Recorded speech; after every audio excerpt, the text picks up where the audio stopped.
Good morning everyone. आज चर्चा होगी बाकी के बचे राज्यों के बारे में। हमारा अगला राज्य है मध्य प्रदेश। देश के प्राचीनतम राज्यों में से एक यह राज्य अपना एक गौरवशाली इतिहास छुपाए हुए है।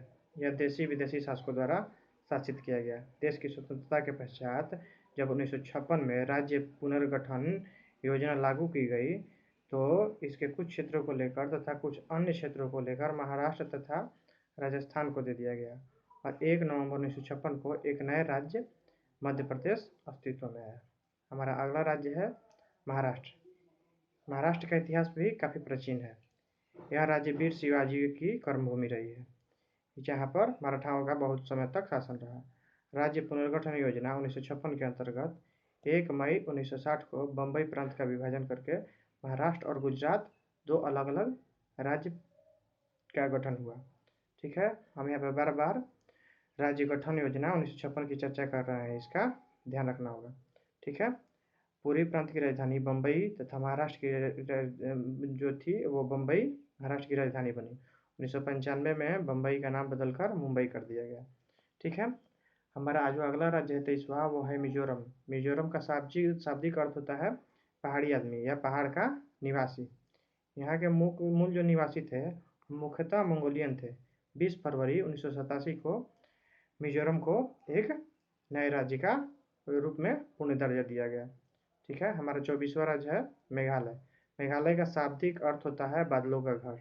ठीक है, यहाँ पर बहुत ज़्यादा वर्षा होती है, चेरापूंजी यहीं पर है। ठीक है, मेघालय का उल्लेख अंग्रेजी शासन के पहले नहीं मिलता है। ठीक है, 21 जनवरी 1972 को स्वायत्त राज्य मेघालय की स्थापना की हुई। ठीक है, बहुत ज़्यादा गर्मी है आज। ठीक है, उसके बाद हमारा 25वां राज्य है राजस्थान। यह राजा महाराजाओं का स्थान है। ठीक है, और यहीं पर हमारा भारत का धर्मस्थल स्थल भी है। यह अरब आक्रमणों और मुगल शासकों तथा अंग्रेजों की त्रासदी से गुजरा पड़ा हुआ राज्य है। ठीक है, राजस्थान के गौरवशाली जो इतिहास है उसमें शौर्य, समर्पण, बलिदान आदि सभी कुछ मिलता है। ठीक है, सभी सवाई राजा जय सिंह, उसके बाद बहुत सारे राजपूत राजाओं का यह शासन स्थल रहा है। राज्य में विलय की प्रक्रिया जो है 1944 से ही आरंभ हो गई थी।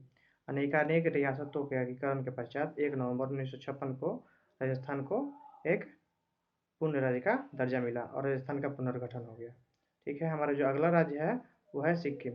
सिक्किम में इस राष्ट्र का संबंध नामग्याल राजवंश से है। यहाँ भूटान के जो नामग्याल जो शासक हैं उसी से है। ठीक है, संविधान के 38वें संशोधन के अनुसार 26 अप्रैल 1975 को सिक्किम जो है वो भारत का 22वां राज्य बनाया गया। ठीक है, हमारा जो 27वां राज्य है वह हरियाणा, जो कि आज की ओलंपिक के में पदकों की संख्या के कारण बहुत ज़्यादा फेमस है, नित्य नए कीर्तिमान बना रहा है।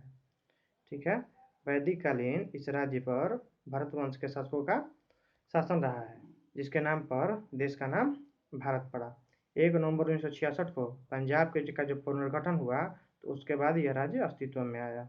यह राज्य प्रगति एवं विकास के नए नए मापदंड स्थापित कर रहा है। प्रख्यात पहलवान जो सुशील कुमार हैं, हिमा दास जो तो धाविका है, जिम्नाजिस्ट हैं, और वहाँ पे फोगाट बहनी जिन पर भी कुछ दिन पहले मूवी आई थी, ये सारे के सारे हरियाणा के ही निवासी हैं। तो यह नित्य नए कीर्तिमान बना रहा है। और जो यहाँ पर जो कि पहले यहाँ पे महिला की संख्या लिंगानुपात बहुत काफ़ी तक कम था, उससे उभर कर जल्द ही सामने आ रहा है और नारी शक्ति के रूप में यह अपनी अलग पहचान बना रहा है। हमारा जो 28वां राज्य है वह हिमाचल प्रदेश। हिमाचल प्रदेश चूँकि अभी भी एक पहाड़ी राज्य है, हिमालय जो है वो इसी राज्य के अंतर्गत आता है। ठीक है, इस क्षेत्र की जनजातियों को दास कहा जाता था पहले। स्वतंत्रता प्राप्ति के पश्चात 30 रियासतों को मिलाकर 15 अगस्त 1948 को हिमाचल प्रदेश नामक एक केंद्र शासित प्रदेश बनाया गया। परंतु 1 नवंबर 1966 को जब पंजाब का पुनर्गठन हुआ तो इसमें इसके कुछ क्षेत्र मिला दिए गए। अंततः 25 जनवरी 1971 को इस राज्य का दर्जा प्रदान किया गया। चलिए, ये हुआ हमारे राज्यों का पूरा इतिहास, भूगोल, और हम आगे चर्चा करेंगे राज्यों की राजधानियों के बारे में। इसके अलावा डेली न्यूज अपडेट और करंट अफेयर, और साथ ही मेरा एक नया जो टॉक शो है मैं तुरंत लाने वाला हूँ। रोज़ शाम को इस पे बात होता रहेगा। लॉकडाउन में और करना ही क्या है। ठीक है, धन्यवाद।